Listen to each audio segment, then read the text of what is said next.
Hello, hello. So today we'll be presenting our robotic project. This is Group 4 with He Tianlong and Zhuang Stefan. In our project, we have several tasks that we want the robot to do. The first one is mapping. Second one is localization. Third one is face detection and classification. And the last one is visual servo. There are good mapping and bad mapping. On the left is fairly map out a map of our environment. And on the right, it is mapped out as well. However, the mapping over here on the top area, it is not exactly how the environment should be. We'll be going over some of the tips and tricks that we have learned throughout the project to have a little bit better mapping.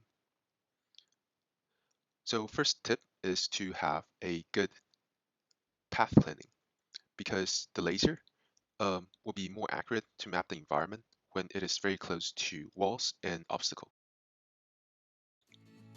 Without further ado, let's have a look at the demo. So taking a look at the demo, we can see that we first go relatively straight so we can navigate through the front wall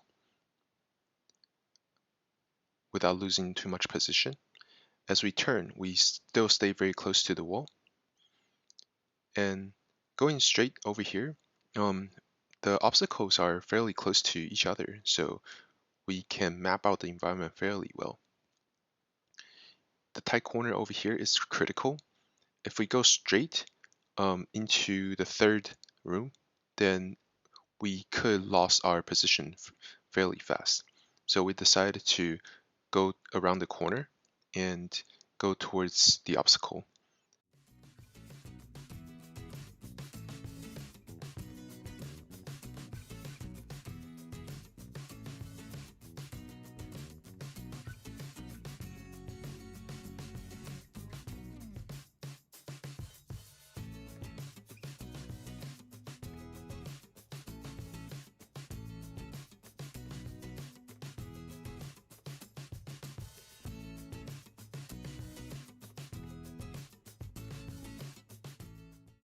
Hector mapping doesn't require odometry. This means that it purely maps out the environment based on the laser data. We have defined a laser link, camera link to our robot base link, and map to base and world to base, everything to be static transform. Due to Gmapping need odometry data, we have created a broadcaster, and this is non-static. Gmapping will be responsible for the transform from map to odometry. Without further ado, let's have a look at the demo.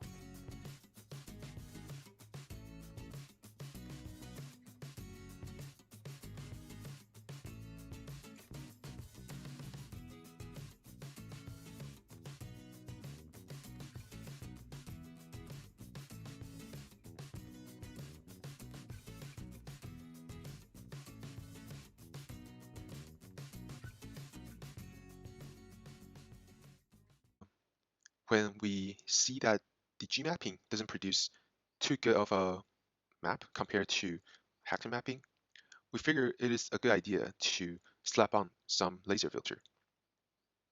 So diagram flow, it is from the VRAP environment, ROS laser data, to laser filter, and we can pass that through to Gmapping. We test different, we test a different laser filter. The one that helps are definitely the range filter to limit the maximum and minimum range. Interpolation sometimes help. It really depends on how big your speed of your rotation and linear speed is. We also try the medium filter, and it really is not a setting for our environment. Medium filter is especially a bad idea because our laser scan is fairly slow. However, because medium filter takes the medium frame, so it is throwing out some of the frame in between. Rangefinder filter definitely helped the most, while the medium filter definitely helped the least. For our localization, we have two different algorithms running as well as comparison. One is Hector Slam and the other one is ACML.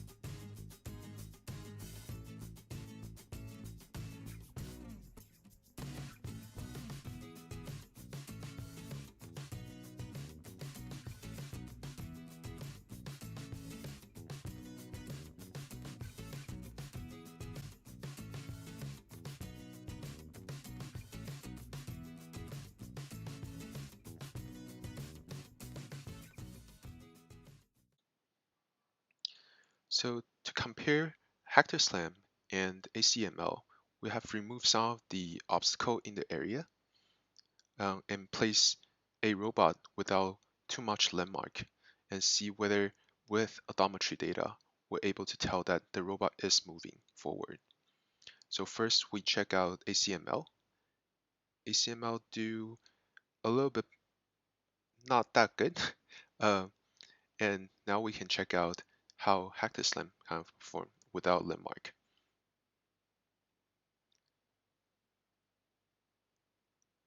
At the moment, it looks like even without odometry data, Hector Slam perform more superior compared to ACML. Now we place the robot on the top. Maybe the area is not open enough. And run again with Hector Slam. So without any landmark, when we move forward, the Hector Slam actually does pick up that it is moving forward. It is probably that the laser is capable enough to detect the end of the hole, so it is still able to detect that it is moving. We can try it with ACML as well.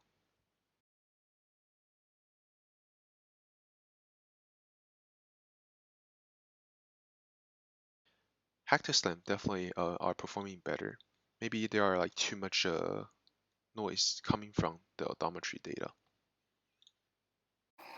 Hello, I'm He Tianlang.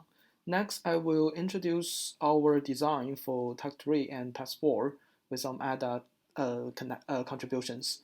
So what's the difference of our Task 3 is we use an efficient recognition system that is robust to multi-scale and multi-angle target recognition. And also, we did face detection. And in Task 4, besides controlling, we use PI controller to solve the oscillation problem to make it more robust. So let me first introduce the Task 3. We first use image detection to determine if the targets are in the screen and recognize the target if the output of the first module is yes. And then we use the prior knowledge of the size of the target to do the distance estimation, and we use the marker to mark the target. Okay, so for image detection, we use scanning edge detector to first convert the image into edges. And here I show two situations that we want to differentiate. So next we use the sliding window to calculate the number of edges and set a threshold to do the smoothing. Then here you can see we are able to separate these two situations, here and here. So this method helps us to get rid of a lot of computation requirements actually and improve the accuracy of recognition. And then we are able to do target recognition. We use the template matching. And here are some results.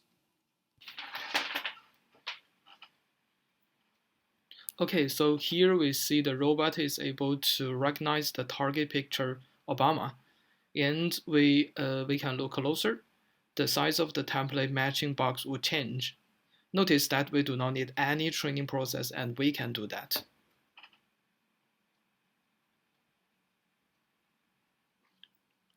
Okay, so let me do the dirty job to move the robot here.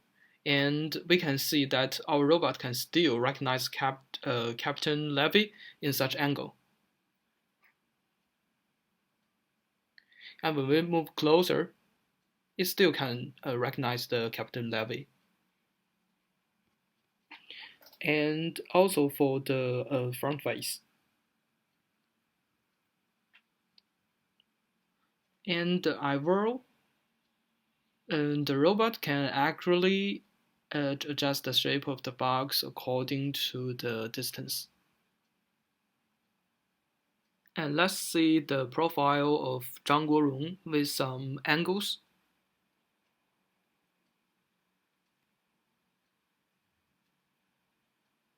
And finally, Orlando.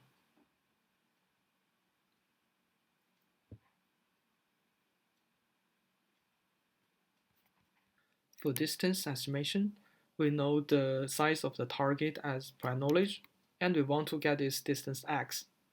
So this is actually the calculation model. And we have a marker array to contain 5 different markers for each of the target. Okay, so let's see some results. We have already get this map where we are going to put our markers. So we use this estimator to adjust the current position of the robot, simply because positioning is not the target of this work.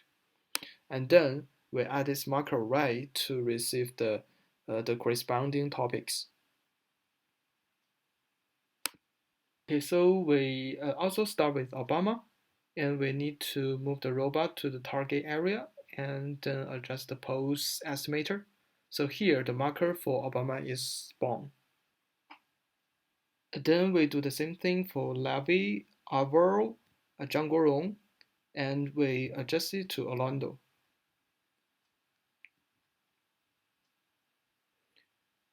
Then the marker map looks like this.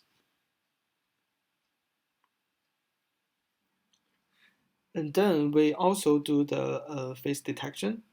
And the basic idea is to use ADA Boost to train weak classifiers into strong classifier.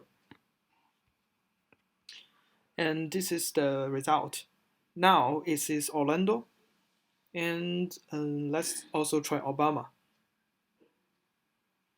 And this may take a while. So that's the reason every time I do the dirty job before recording the video. Okay. Okay, so let's talk about visual servo. We control the robot by angular velocity and the linear acceleration, which can be determined by the deviation of the image of the center of the yellow ball and the ratio of the ball area in image. So normally we build the model to utilize the current ratio and the deviation to calculate. However, this may cause the oscillation problem. So let's look at this.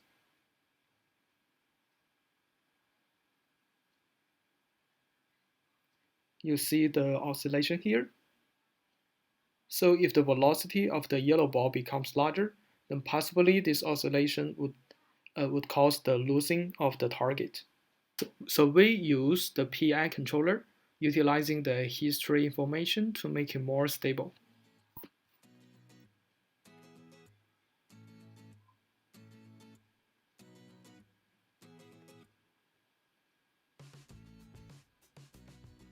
So now you can see here we nearly do not have any oscillation. Our result look like this.